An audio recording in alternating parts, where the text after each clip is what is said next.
नमस्कार, मैं सिकंदर खान और आज हम रीट के प्रश्नोत्तरों की श्रृंखला में एक अगला मिक्स वीडियो कर रहे हैं। इस कड़ी में पहला प्रश्न है, राजस्थान का राज्य पशु कौन सा है?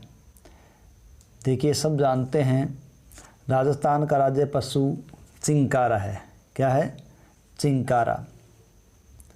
और चिंकारा है वो एक एंटीलोप प्रजाति का जीव है और ये जंगली पशु की श्रेणी के अंदर राज्य पशु है और इसे 1981 के अंदर राज्य पशु घोषित किया गया था।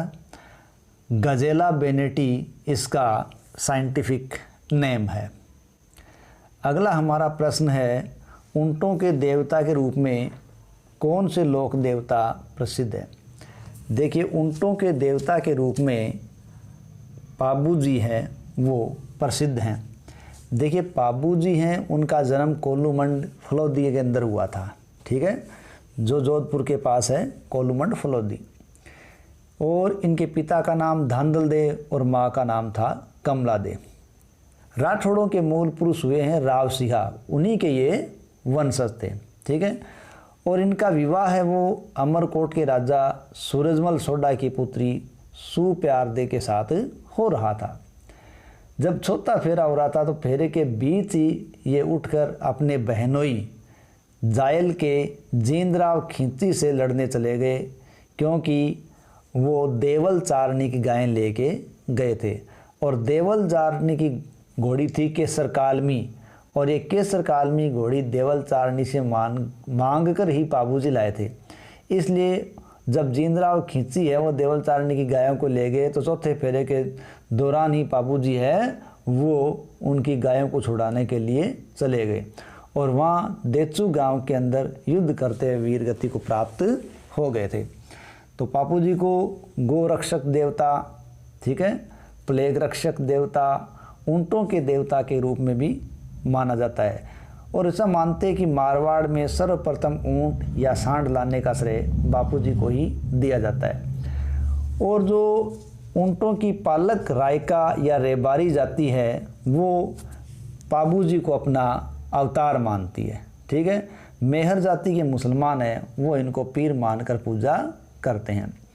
पाबूजी का बौद्ध चिन्ह है वो भाला है और कोल्लूमंड में इनका सबसे प्रसिद्ध मंदिर है, जहाँ चैत्र अमावस्या को इनका मेला भरता है।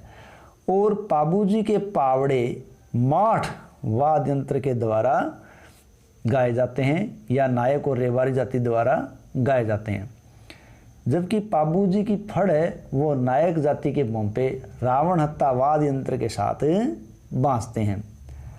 आशा मोड़ जी ने पाबू प्रकाश पाबूजी के जीवन पर लिखी एक रचना है। ठीक है, इस प्रकार पाबूजी से संबंधित ये कुछ बातें हैं। बुआई क्षेत्र के मानकों के आधार पर राजस्थान की मुख्य फसल कौन सी है? देखिए, बुआई मानकों के आधार पर राजस्थान की मुख्य फसल है बाजरा। देखिए, राजस्थान देश के कुल कृषि क्षेत्र की बात करें तो लगभग 11% क्षेत्र है वो राजस्थान में कृषि क्षेत्रफल है। ठीक है, राज्य में बाजरा, राई, सरसों आदि का उत्पादन है उसमें वो भारत में अग्रणी स्थानों के अंदर आता है। अगला है, निम्नलिखित में से कौन सा एक जल दुर्ग का उदाहरण है? तो जल दुर्ग का उदाहरण है गागरोन। देखिए, हमारा गागरोन है वो डोडगढ़ या दुल्लरगढ़ के नाम से भी जाना जाता है और ये काली सिंध और आहू नदियों के संगम पर बना हुआ है। इसमें खास बात यह कि हमीदुद्दीन चिश्ती या मिठे शाह की यहाँ दरगाह है और साथ ही साथ संत पीपा की समाधि भी यहाँ है। अगला हमारा प्रश्न है, राजस्थान के किस शहर में भटनेर दुर्ग स्थित है? तो वो दुर्ग है हनुमानगढ़। देखिए, हनुमानगढ़ है वो घग्गर नदी के दाईं तट पर स्थित है। प्राचीन काल में ये जो जगह है वो भटनेर कहलाती थी, क्योंकि बाटी राजपूतों का यहाँ पर शासन था। और भटनेर का दुर्ग है वो मरुस्थल से घिरा हुआ है, इसलिए वो धावन दुर्ग की श्रेणी में आता है। जैसलमेर के बाटी राजपूत थे भूपत बाटी, उन्होंने इसको बनवाया था। लेकिन बीकानेर के राजा थे सूरत सिंह, उन्होंने इसको जीत लिया था और जिस दिन जीता था उस दिन मंगलवार था और मंगलवार का वार है वो हनुमान जी का वार है, तो उन्होंने इस कारण इसका नाम जीतकर हनुमानगढ़ रख दिया। और 1398 में जब तैमूर ने यहाँ पर आक्रमण किया था तब उन्होंने इसे भारत का सबसे मजबूत किला बताया था और ये उन्होंने अपनी आत्मकथा तुजुक तैमूर के अंदर भी लिखा है। निम्नलिखित में से किस आभूषण का संबंध राजस्थानी महिला के सिर से है? देखिए पहला ही ऑप्शन है बोरला। ये बोरला जो ऑप्शन है वो महिला के सिर का आभूषण है और वही फुंदा, गोखरू, चूड़ा ये कलाई के आभूषणों के अंतर्गत आते हैं। 13 ताली नृत्य किस लोक देवता के सम्मान में किया जाता है? देखिए 13 ताली नृत्य वो लोक देवता रामदेव जी के सम्मान में करते हैं। देखिए बाबा रामदेव है, उनका जन्म है उडकासमेर गांव बाड़मेर के अंदर हुआ था। ठीक है, तो उडकासमेर गांव बाड़मेर में हुआ था और ये तंवर राजपूत थे। इनके पिता का नाम अजमाल था। तो रामदेव जी के पिता का नाम अजमाल और इनकी माता का नाम था मेणा दे। ठीक है, रामदेव का विवाह है अमरकोट के सोडा राजपूत थे दलेल सिंह, उनकी पुत्री नेतल दे या निहाल दे के साथ हुआ था। और रामदेव जी ने रुणिचा के राम सरोवर के किनारे जीवित समाधि ली थी। रामदेव जी को हिंदू लोग विष्णु का अवतार मानते हैं, तो वहीं मुसलमान इन्हें रामसा पीर और पीरों के पीर के रूप में भी पूजते हैं। रामदेवरा रुणिचा के अंदर रामदेव जी के जल समाधि स्थल पर भाद्रपद शुक्ल द्वितीया से एकादशी तक एक विशाल मेले का आयोजन किया जाता है। और ये जो विशाल मेला है वो एक सांप्रदायिक सद्भाव का प्रतीक है, क्योंकि हिंदू, मुस्लिम और अन्य सभी धर्मों के लोग यहाँ आते हैं।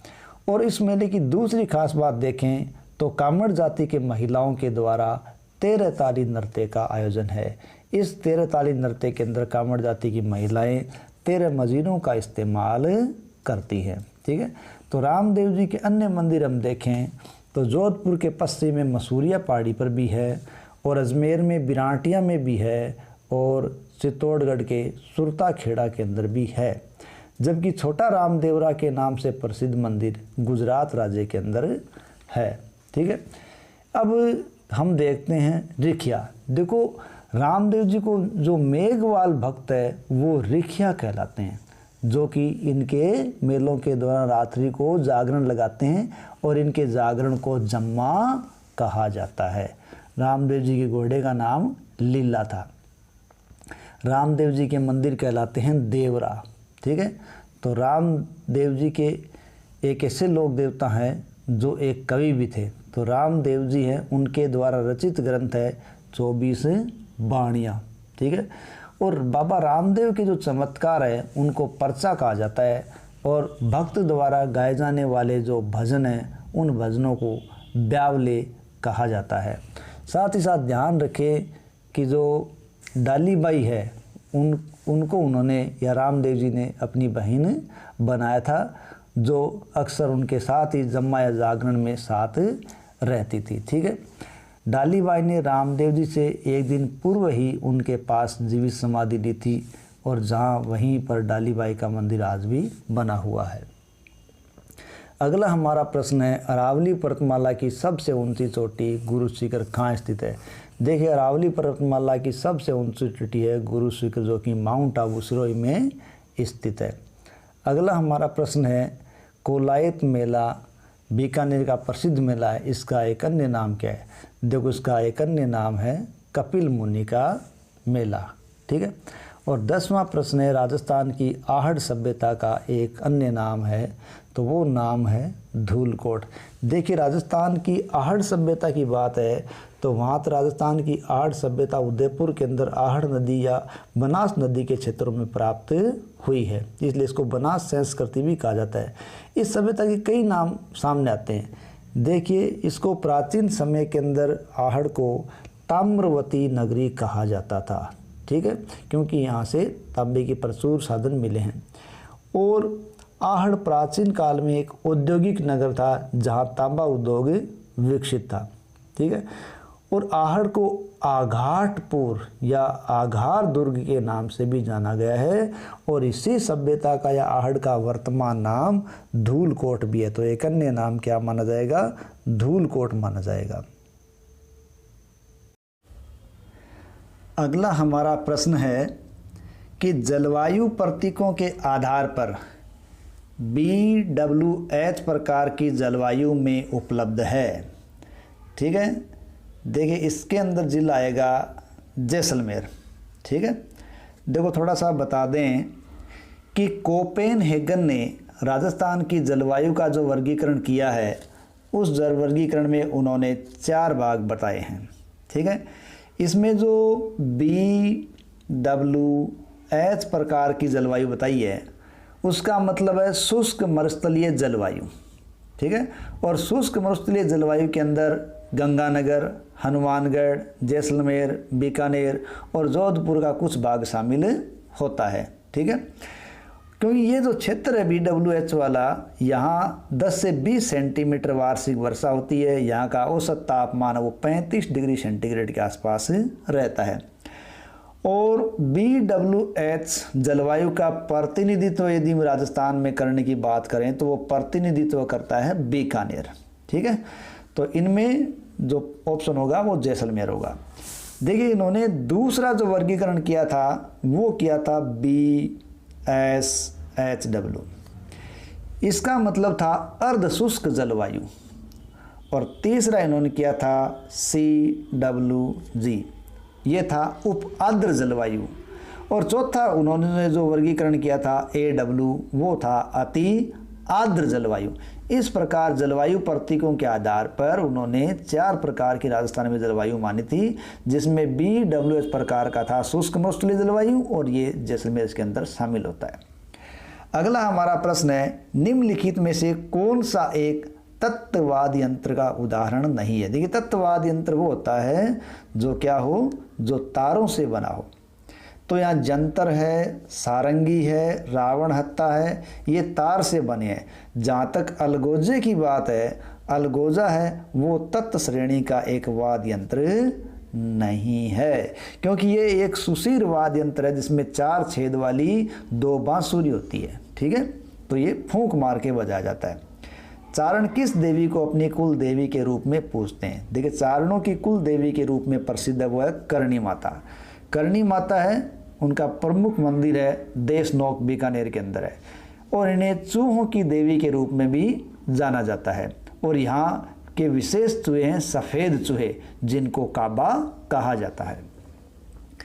नेक्स्ट, विजय सिंह पथिक का वास्तविक नाम क्या था। देखिए विजय सिंह पथिक का वास्तविक नाम था भूप सिंह। ठीक है, भूप सिंह है वो अजमेर की टाटगढ़ जेल से भागे हुए थे और वो बिजोलिया पहुंच गए। वहाँ उन्होंने अपने सरदार का भेष बना लिया और बिजोलिया में विजय सिंह पथिक के नाम से रहे और बिजोलिया आंदोलन की कमाल में उन्होंने संभाली थी।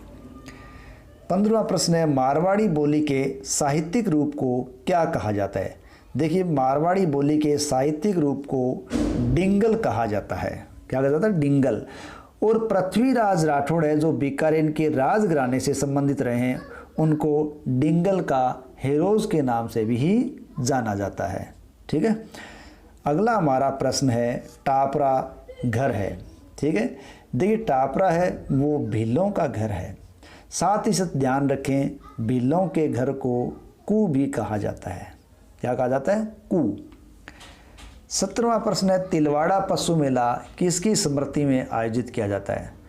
तिलवाड़ा पशु मेला है वो मल्लीनाथ जी की स्मृति में आयोजित होता है और यह बाड़मेर के अंदर आयोजित किया जाता है। किक्का, किक्का नाम से कौन प्रसिद्ध था या उपनाम किसका था? तो महाराणा प्रताप का जो उपनाम है वो किक्का था। ठीक है, और किक्का का शाब्दिक अर्थ होता है छोटा बच्चा। देखिए आदिवासी भीलों का साथ महाराणा प्रताप को खूब मिला था और आदिवासी भीलों के अंदर ये राणा प्रताप को किक्का के नाम से प्रसिद्ध थे और इतिहास में अपने हल्दी घाटी युद्ध के लिए ये स्वर्णिम अक्षरों में लिखे गए। 19वां प्रश्न है, राजस्थान के पश्चिमी रेतीले शुष्क मैदान राजस्थान के कुल क्षेत्रफल का कितने % भाग बनाते हैं? तो वो राजस्थान के कुल क्षेत्रफल का 61% भाग बनाते हैं। अगला प्रश्न है, राव मालदेव कहाँ के शासक थे? देखिए राव मालदेव है वो मारवाड़ के शासक थे और ये इतिहास में एक तो शेरशाह सूरी के साथ हुए युद्ध सुमेल गिरी या गिरी सुमेल के कारण चर्चित हुए, जिनमें इनके प्रमुख सेना नायक थे जेता और कुंपा, और ये घटना है 1544 की। इनके अलावा ये राव मालदेव है, वो रूठी रानी के संबंध के साथ भी चर्चित हैं, क्योंकि रूठी रानी है जो उम्मादेव उमराव थी, वो मारवाड़ के मालदेव की ही दूसरी पत्नी थी। ठीक है, जो जीवन भर उससे नाराज रही तो वो रूठी रानी के रूप से जानी गई। अगला हमारा प्रश्न है, जयसिंह द्वितीय को सवाई की उपाधि किसने दी? तो जयसिंह द्वितीय जो बीकानेर के शासक थे, उनको औरंगजेब ने सवाई की उपाधि दी थी। अजमेर क्षेत्र को राजस्थान में किस वर्ष सम्मिलित किया गया? देखिए, अजमेर है वो राजस्थान के अंदर 1956 में सम्मिलित किया गया। देखिए, राजस्थान का हकीकत 7 चरणों में हुआ था, और 7वें अंतिम चरण है वो 1956 में पूरा हुआ था, और इसी में अजमेर क्षेत्र को राजस्थान में सम्मिलित किया गया था। कालीबंगा निम्न में से किस जिले में स्थित है? देखिए, कालीबंगा राजस्थान की प्रसिद्ध हड़प्पा कालीन सभ्यताओं के अंदर शामिल है, और ये राजस्थान के हनुमानगढ़ जिले या बीकानेर संभाग में स्थित एक महत्वपूर्ण सभ्यता है, जो काली चूड़ियों के कारण कालीबंगा कहलाई है। राजस्थान की किस चित्रकला शैली का संबंध ढोला मारू से है? देखिए, जहाँ तक ढोला मारू का संबंध है वो मारवाड़ शैली से है। ठीक है, देखिए, मारवाड़ शैली जो जोधपुर शैली के रूप में भी है, इसका प्रेमाख्यान है वो मुख्य विषय रहा है, और इन्हीं प्रेमाख्यानों के अंदर ढोला मारू, मुम्मल निहाल दे, रूपमती बाज बहादुर, कल्याण रागिनी आदि प्रमुख रहे हैं। ठीक है, तो ये प्रेमाख्यान पर आधारित एक शैली थी। उस्ता कला का संबंध निम्नलिखित में से किससे है? देखिए, उस्ता कला है वो ऊंट से संबंधित है। देखिए, ऊंट पर की गई कलाकारी उस्ता कला कहलाती है, और बीकानेर के कलाकार है वो उस्ता कला में बड़े ही निपुण कलाकार हैं। धन्यवाद।